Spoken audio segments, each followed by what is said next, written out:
కన్యాదానం చేసేది మాత్రమే మేము. ఈ పెళ్లి నిర్వహణ బాధ్యత మొత్తం మీదే. గుత్తొంకాయ కూర మొత్తం నువ్వే చేసేస్తున్నావు. ఈ కూర నువ్వే చేసావా? ఏ అర్చన చేతి రుచి గుర్తొచ్చింది. నా భార్య అర్చన తాళి.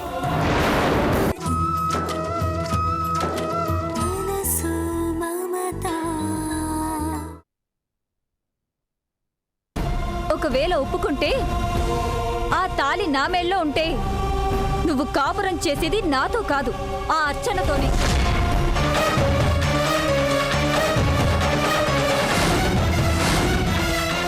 చూడు రాము, నాకు నువ్వుగా కావాలి. మన మధ్య చచ్చిన నీ భార్య అర్చన టాపిక్ ఇంకెప్పుడు రాకూడదు, గుర్తుంచుకో.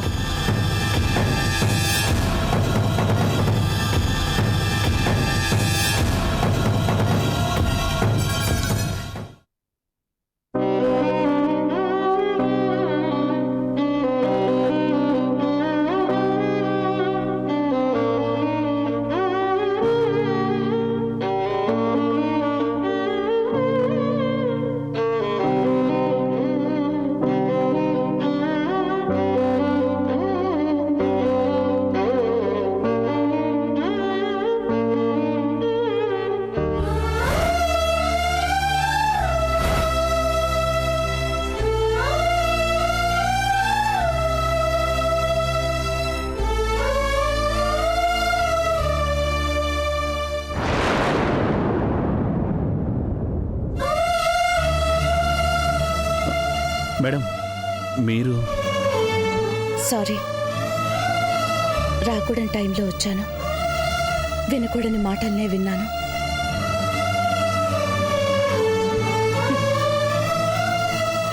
ఈ తాళికిచ్చిన విలువని మీరు మీ అర్చనకి ఇవ్వలేదనుకుంటాను.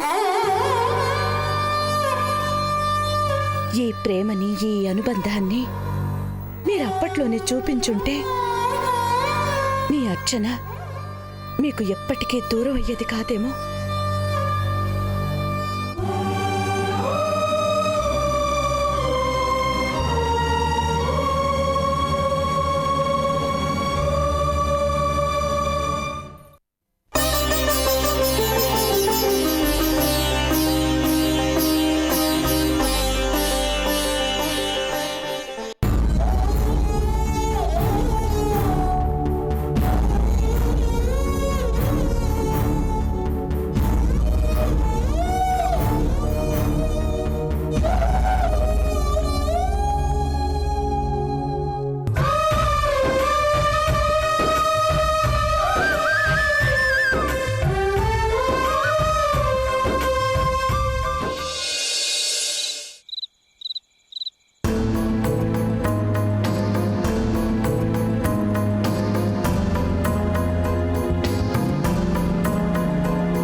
రేపే పెళ్ళి.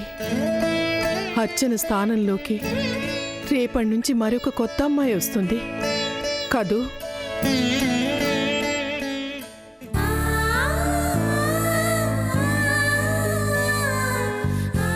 ఇంకెవ్వరొచ్చినా అక్కకి సాటి రారు. ఆ స్థానాన్ని ఎప్పటికీ పూడ్చలేరు.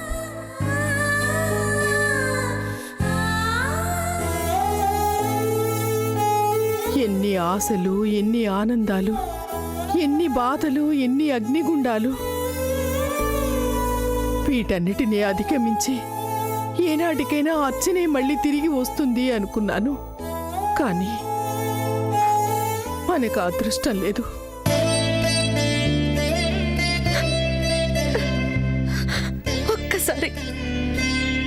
ఒక్కసారి కళ్ళారా అక్కని చూడాలని, నోరారా అక్క అని పిలవాలని. లేదు, ఏది జరగలేదు. వెళ్ళిపోయింది. తన జ్ఞాపకాలైనా మీకున్నాయి, కానీ నాకు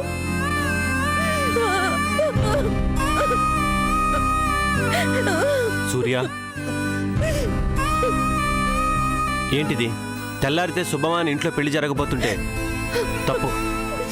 అది కాదురా, ఎంత ప్రయత్నించినా అర్చన జ్ఞాపకాన్ని మర్చిపోలేకపోతున్నాం. ఆ శిరీష మన మధ్య ఎలా ఉంటుందోనని. అమ్మా, ఎప్పుడైతే అన్నయ్య ఈ పెళ్లికి సరే అన్నాడో అప్పుడే ఆ క్షణంలోనే శిరీష ఇంటికి కోడలైపోయింది. వదిన జ్ఞాపకాలుంటాయి, వాటిని మన మనసులోనే దాచుకోవాలి.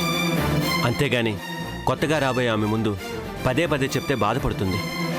అది పద్ధతి కూడా కాదు. అన్నయ్యకి భార్యగా ఇంటికి పెద్ద కోడలుగా రాబోయే ఆమెని మనస్ఫూర్తిగా స్వాగతించాలి. అదే మనం చేయాల్సింది. చిన్నాడా, అవునమ్మా, నిన్న అనేది ఓ అందమైన జ్ఞాపకం, అంతే. అలా అనుకునే బతకాలి. కానీ అక్క ఎప్పటికీ సజీవంగానే ఉంటుంది, మనందరి గుండెల్లో మాత్రమే. అంతే. అలా అనుకోకపోతే బ్రతకలేం. అలాగే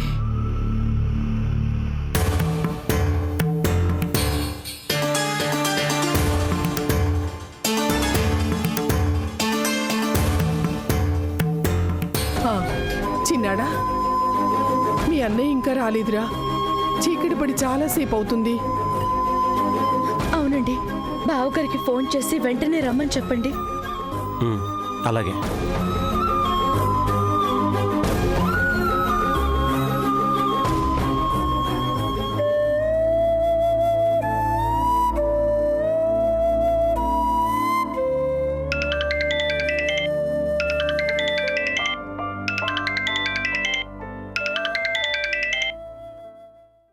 అనయ్య, నేను చెప్పరా.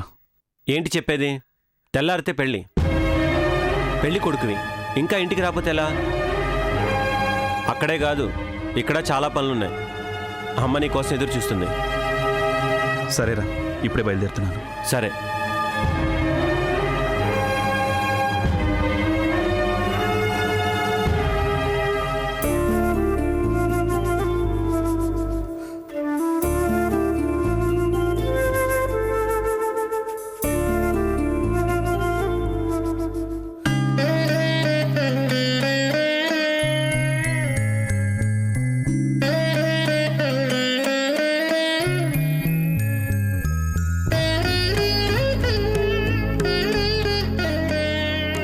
మేడం,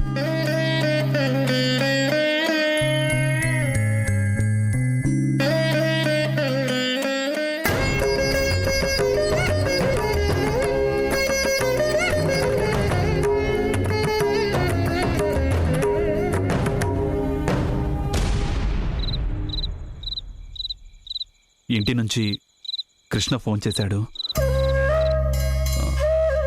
అమ్మ ఎదురు చూస్తోందట, వెళ్ళాలి. ఓ,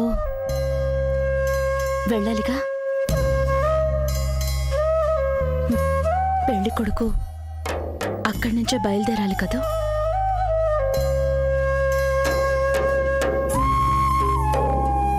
రేపటితో మీరు ఈ జ్ఞాపకాలన్నీ మర్చిపోతారు కదూ? మేడం, ఈ మేడం, ఈ ఇల్లు, ఇక్కడి మనుషులు ఎవ్వరూ మీకు గుర్తుంటారు కదూ. కొత్త భార్య, కొత్త జీవితం. నా జీవితానికి ఓ అర్థాన్ని కల్పించిన గొప్ప మనిషి మేడం మీరు. అలాంటి మిమ్మల్ని మర్చిపోయేంత కృతజ్ఞుని కాను నేను. థ్యాంక్స్. మీరు కాదు, నేను చెప్పాలి. ఎన్నెన్నో మలుపులు తిరిగిన నా జీవితంలో చివరికి ఇలాంటి రోజు వస్తుందని ఊహించలేదు. ఊహించనివి జరగడమేగా జీవితం అంటే. నా జీవితంలో మా అమ్మ తర్వాత ఇద్దరు ఆడవాళ్ళని నేను దేవతలుగా భావిస్తాను. ఒకరు అర్చన, ఇంకొకరు మీరు.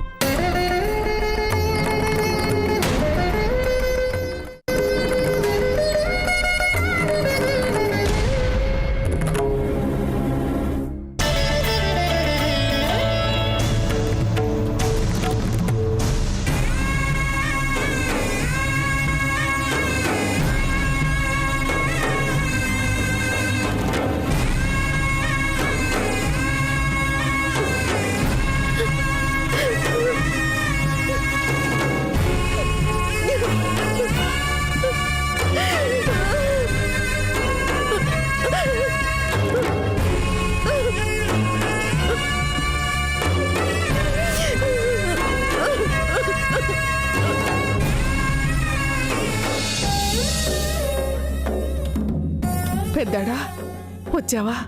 ఉమ్, అలా ఉన్నావేమిరా? ఏం లేదమ్మా. బావగారు భోజనం వడ్డించమంటారా? వద్దమ్మా, ఆకలిగా లేదు. సర్లే, పొద్దున్నే బయలుదేరాలిగా, వెళ్ళి పడుకో. ఉమ్.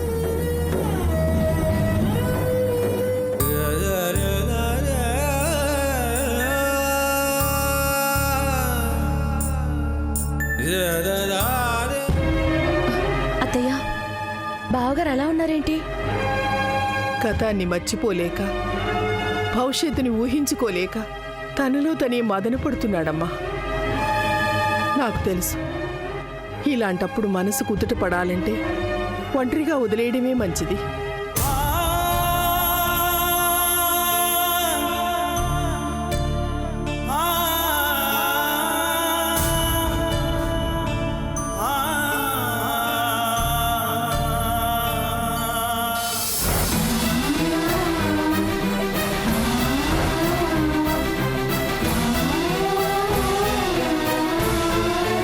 వెళ్ళిపో,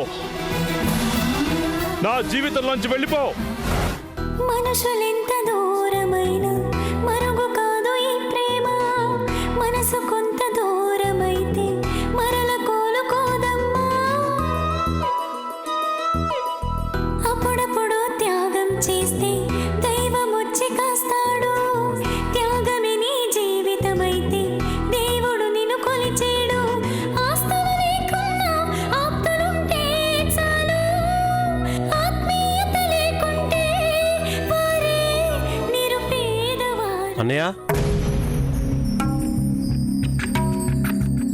అన్నయ్య, ఆఖరి క్షణం దాకా నువ్వు అక్కడే ఉండిపోయావు. అందుకే మా షాపింగ్తో పాటు నీ షాపింగ్ కూడా నేనే చేసేసాను. ఇదిగో నీ పెళ్లి బట్టలు. రేపు పొద్దున్నే లేచి ఫ్రెష్ అప్ అయ్యి ఈ బట్టలు వేసుకో. ఏంటి? ఉమ్. సరే, బాగా టైర్డ్గా కనిపిస్తున్నావు, త్వరగా పడుకో అన్నయ్య. 4 అలారం పెట్టి నేను లేపుతాను, సరేనా? కృష్ణ,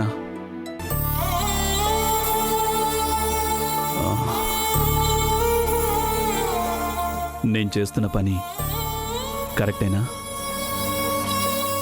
ఏంటన్నయ్య, ఇంకా కొన్ని గంటల్లో పెళ్లి జరగబోతుంటే ఏం ప్రశ్న ఇది? కృష్ణ, నాకు నీ జవాబు కావాలి. అన్నయ్య, నువ్వు నాకన్నా పెద్దవాడివి, అన్నీ తెలిసిన వాడివి. ఎందుకు ఎలా అనే ప్రశ్నలు పక్కన పెడితే మనసారా నిన్ను కోరుకునే ఆడదే నీ జీవిత భాగస్వామిగా రాబోతుంది. ఈ ఇంటికి పెద్ద కోడలుగా అడుగు పెట్టబోతుంది. తను తోడు నీడగా ఉంటే నీకంతా మంచి జరుగుతుంది. కానీ అన్నయ్య, ఇంకేం ఆలోచించుకో. నిర్ణయం జరిగిపోయింది. మంగళ వాయిద్యాలు మోగబోతున్నాయి.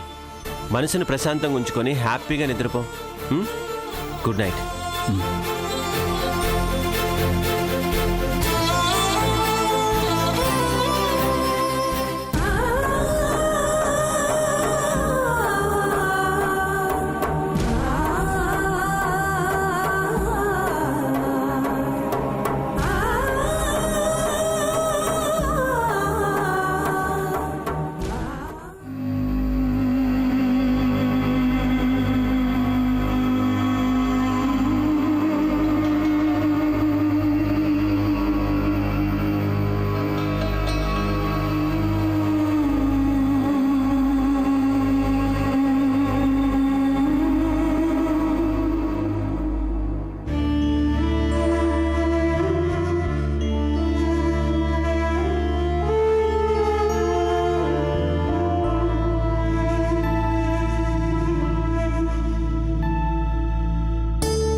తీసుకున్నట్టేనా?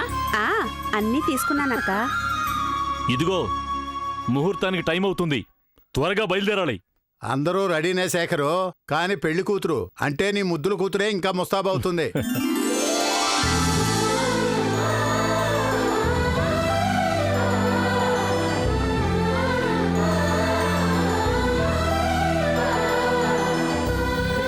అబ్బా, ఎంత ముద్దస్తున్నావే సిరి. ఆడదాన్ని నాకే కొరుకు తినాలనిపిస్తోంది. పాపం మీ ఆయన ఆ మూడు ముళ్ళు వేసేదాకైనా ఎలా కంట్రోల్ చేసుకుంటాడో ఏంటో మరి. పోవే. నేనెక్కడికి పోతానులేవే, నువ్వే మీ ఆయనతో కలిసి హనీమూన్కి తుర్రుమని వెళ్ళిపోతావు.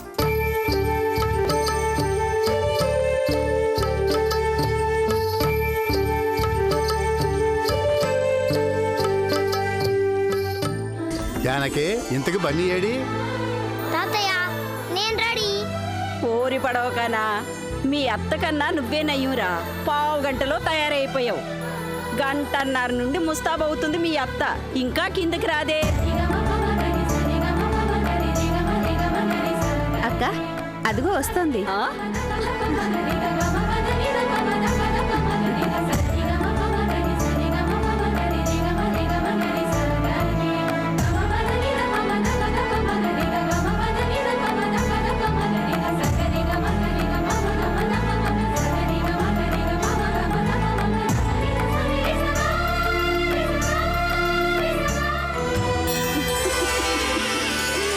సుజాత, ఈ కూతురికి నా దిష్టే తగిలేటట్టుంది. అత్త కత్తిలా ఉన్నావు. ఓరి పిడుగా నిన్ను చూసావటయ్యా శేఖరు. సినిమాల ప్రభావం అన్నయ్య గారు. అమ్మగారు, తమరు చెప్పినవన్నీ సిద్ధం చేసేసాను అమ్మగారు. అవును, గాయత్రి ఏది కనిపించదే? పైన గదిలో రెడీ అవుతోందేమో అక్క. అబ్బా జానకి, వెళ్ళు. అక్కడ కళ్యాణ మండపంలో మన కోసం అందరూ ఎదురు చూస్తుంటారు. వెళ్ళు, త్వరగా రమ్మని చెప్పు. అలాగేనండి. గాయత్రి, గాయత్రి, ఇంకా రెడీ కాలేదేంటమ్మా? అత్తయ్య, అది ముందు మీరు బయలుదేరండి, తర్వాత నేను వస్తాను. అదేమిటమ్మా, అందరం కలిసే వెళదాం అనుకున్నాం కదా.